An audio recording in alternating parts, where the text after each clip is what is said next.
Welcome, Cory. It's so good to have you here. Thank you so much. It's an honor to be here. I've seen you a lot of times this year. Yeah, we've really gotten to know each other in different areas, and it's been exciting. So thank you again for inviting me Yeah. to your show.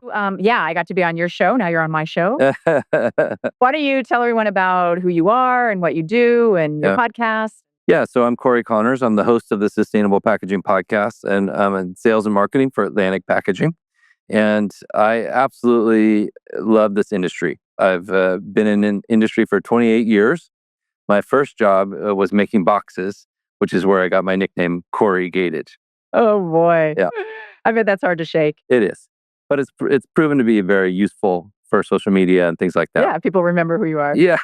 That's great. So your podcast, who are the people who listen to it and how do you promote it and how would people find Mostly it? industry people and packaging. I promote it on LinkedIn and social media. And thankfully, I have a great partner with Atlantic Packaging. They help promote it too on their New Earth project, Atlantic Packaging, on YouTube, Instagram, LinkedIn, all the different ways you can promote anything. And what kind of guests do you have?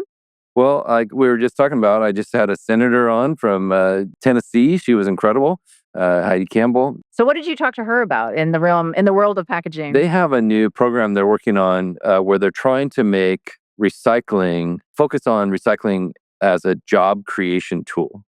And I think that's something that we're missing in this industry of sustainability is more expensive. Well, that's a problem. Well, what if it could be a benefit? What if it could be better for your bottom line? And I think that's what we're trying to advocate for is sustainability, environmentally friendly things can be good for the pocketbook as well. Excellent. And what other kind of guests do you have just across anyone that touches packaging in any way? Not anyone, but people that are innovating. I like to have new and unique materials and companies that are coming up with exciting new inventions in the world of sustainability, replacements for things that were less than sustainable, like styrofoam and things like that. We're trying to get away from those materials because they're difficult to recycle.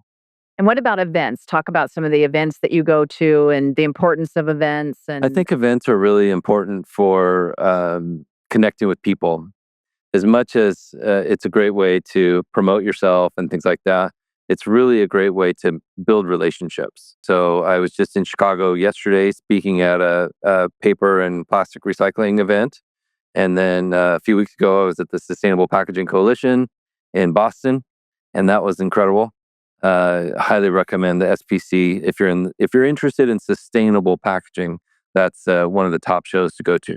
So we've overlapped because I'm working on our initiative on the Packaging Innovation Lab, which, in case no one's heard this yet, the applications just opened for next year yesterday. Oh, wow. Yeah, Big so news. you can go on our website, which will take you to the portal on the FAR website, and the applications are open. We're looking for new solutions for to get rid of single-use packaging so that we can export produce from the U.S. to other countries with changing regulations. The applications close December 17th, and then on our website, you can find lots more information about what the program involves. We just had our first year focused on packaging. So on the podcast today and yesterday, I've talked to the companies that have been in the program. And so it's been really interesting to hear what the advantage has been to them, because most of them are packaging people, not produce people.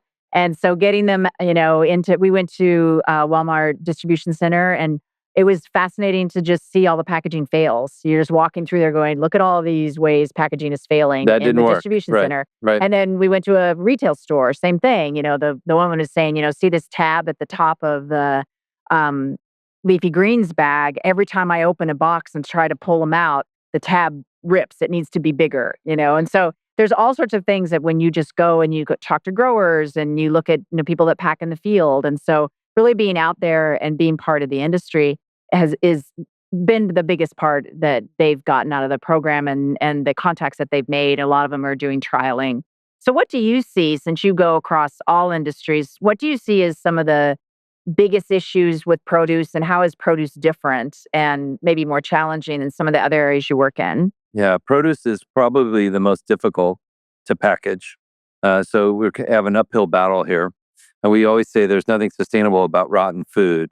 And I think that's important to Yeah. mention that your packaging must perform first. That's what makes it more sustainable. Yes, PCR content. Yes, recyclability. Yes, all of these other things. But if it doesn't work, it's not sustainable. So we need to make sure that this is effective and our packaging is effective.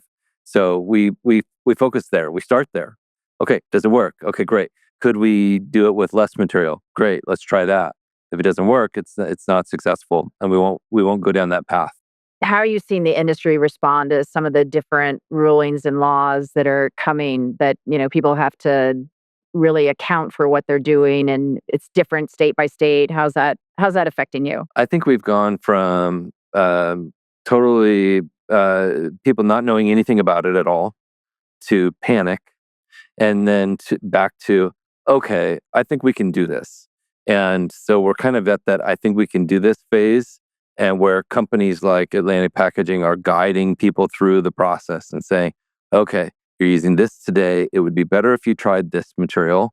This would lower your eco-modulation fees, or this would lower your costs for EPR. And so people are adopting to that, and it's exciting to see it working, in my opinion.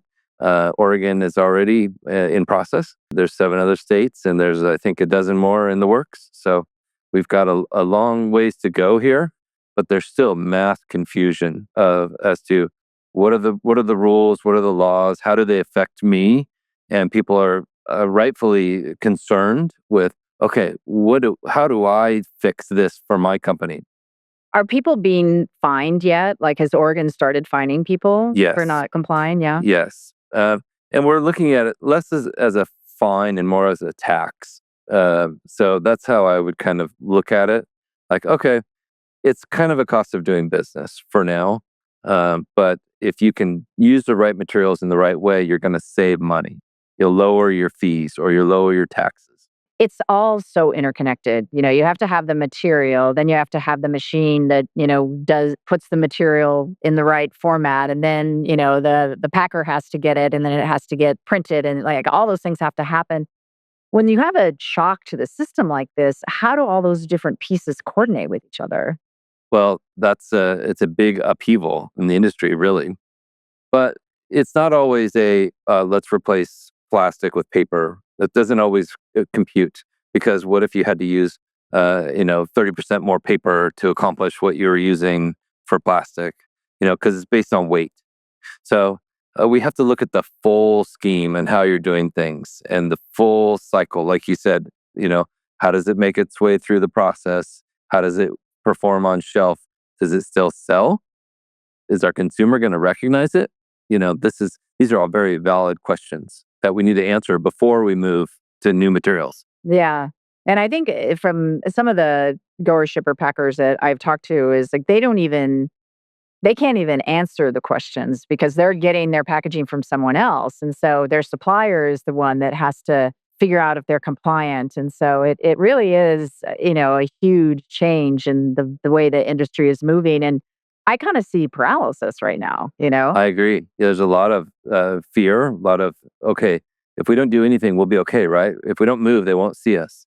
I think there's that thought process that we advise people not to think like that, and we want people to engage and really work the process and reach out to the Circular Action Alliance and work with them and say, hey, what if we did this? Would this be okay? And they're really good to work with and have proven to be a good partner. That's excellent. I've had a year in packaging.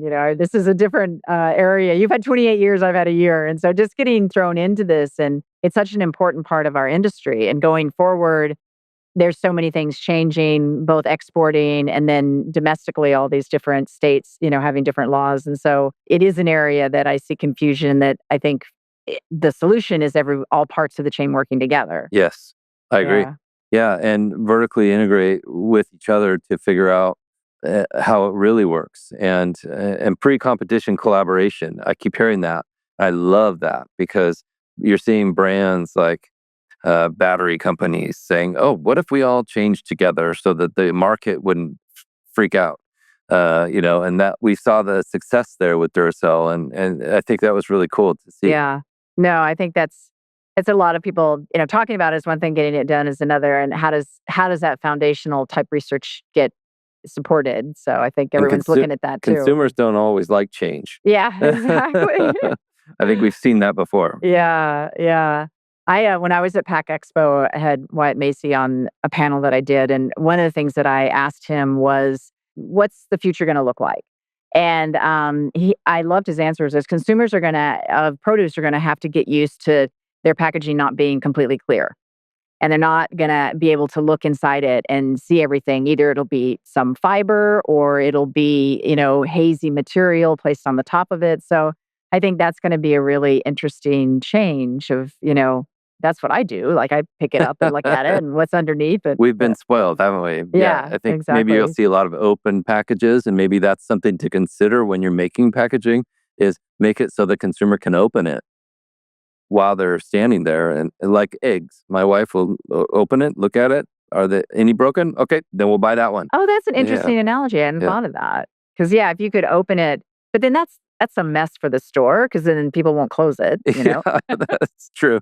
Well, like you mentioned with that tab earlier, it has to work. It has to be easy. It has to be obvious, for the consumer. Yeah. So have you been to this show before? No, first time. The floor just opened, so I'm asking you early, but what do you think so far? Amazing. Yeah, I got a few minutes to walk the show and check it out, meet some friends already. Really impressive. Really interesting booths. I thought they were really cool. I love all the bright colors, and it's just it's an exciting event. You can tell, they can feel there's an energy here. People are excited to show off their new stuff. Yeah. No, I think it's I go to shows like Pack Expo and Yeah, there's no color. That's always my first reaction it's is like, very where's industrial. the color? Yes, I So agree. yeah, it's a great show, and it's a really great place for our industry to come together and look at all these different kinds of problems and solutions and celebrations. So Yeah, yeah, and build real relationships with exactly. people. Yeah, with real people, not just a Zoom square. Right. Well, is there anything else that you want to touch on before we close up? Oh, I would just love it if people watch my podcast too, Sustainable Packaging Podcast with Cory Connors, presented by Atlantic Packaging on Spotify and Apple and all different podcast networks. Great. Well, when you cross promote this, and maybe some of your people will watch my podcast. So We can all work together. that's all right. Well, thank you so much, Corey. It was great having you. Thank you.